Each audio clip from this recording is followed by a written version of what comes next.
Turns out Prince Harry and Meghan Markle will still get paid millions of dollars for doing absolutely nothing. I'm here to tell my truth and make a shit ton of money out of podcasting, as I don't have any discernible talent. What do you guys do at home?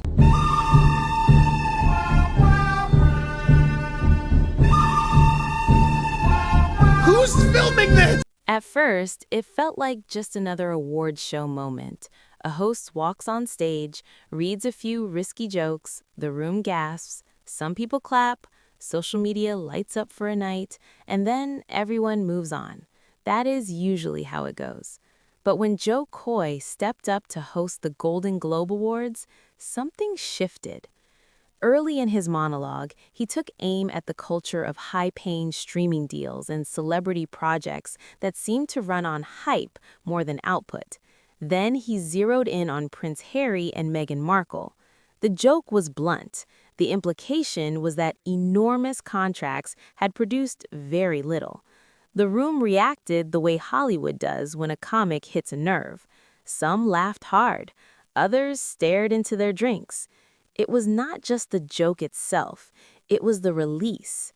For years, commentary around the couple had swung between fierce loyalty and fierce criticism, but always with a layer of caution. In that moment, the caution thinned out. Clips from the monologue spread within minutes.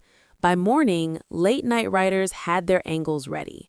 On The Tonight Show starring Jimmy Fallon, there were playful digs about glossy lifestyle content that looked more curated than candid.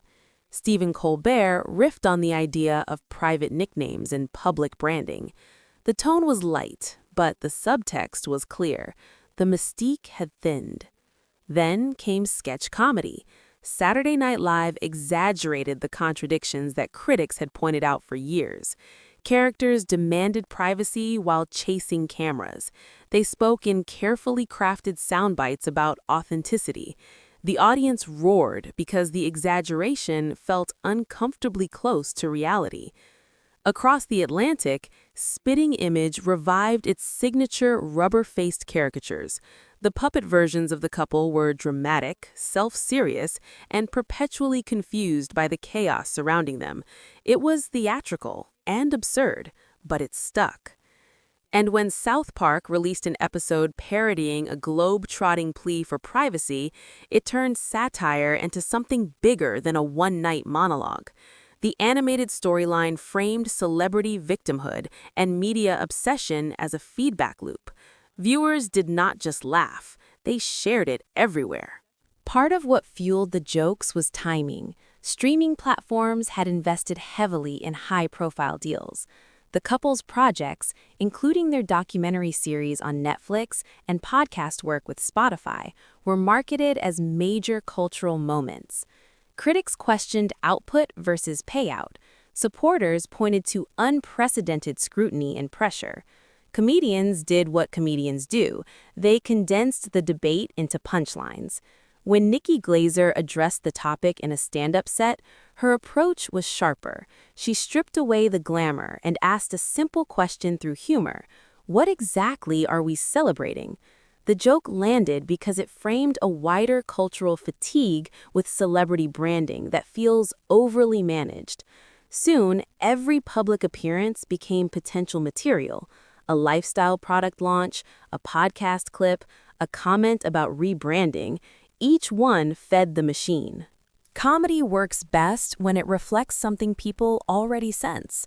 In this case, the tension was about authenticity. The couple had built much of their post-royal identity on telling their story in their own words.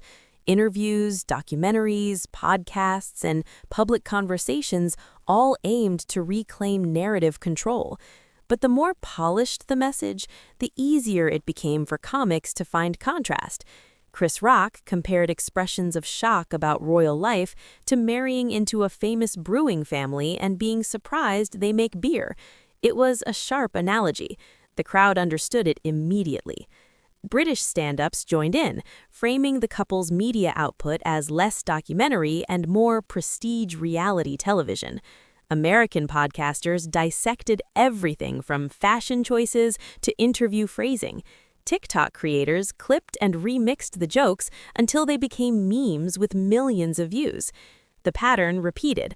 A monologue sparked a meme inspired a sketch led to another round of commentary. The humor stopped being episodic and became continuous. One notable element was the lack of direct response. The couple did not publicly spar with the comedians. No fiery rebuttals, no extended interviews pushing back on specific jokes. In celebrity culture, silence can be strategic, but it can also leave space for others to define the narrative. Without pushback, the punchlines lingered. They replayed on talk shows. They resurfaced in year-end comedy compilations. They were referenced at other award ceremonies. Over time, the perception began to shift. Instead of being seen primarily as controversial or misunderstood figures, they were increasingly framed as symbols of modern fame itself. Not villains, not heroes, punchlines. The broader conversation. It would be easy to say this was just about two individuals. It was bigger than that. The jokes tapped into a wider skepticism about celebrity culture. Audiences are more aware than ever of branding, PR strategies, curated vulnerability, and strategic oversharing. When stars talk about privacy while launching global media projects, the contradiction becomes irresistible material. At the same time, the scale of scrutiny aimed at the couple is unusual.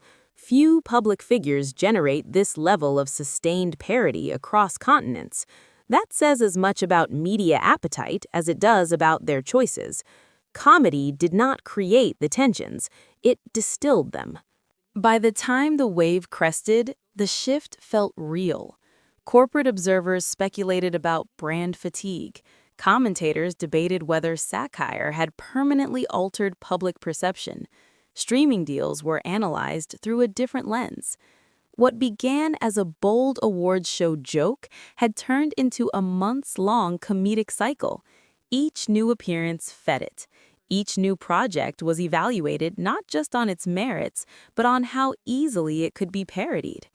In the entertainment industry, image is currency. Once an image becomes shorthand for irony, it is hard to reverse. The story is not simply that comedians mocked a famous couple, it is that humor reframed them. Through monologues, sketches, animation, podcasts, and viral clips, they became a case study in how quickly prestige can morph into parody. And that may be the real lesson. In an era where every statement is clipped and every appearance memed, no public figure is beyond satire. The stage is no longer confined to a theater or studio. It is global, digital, and relentless.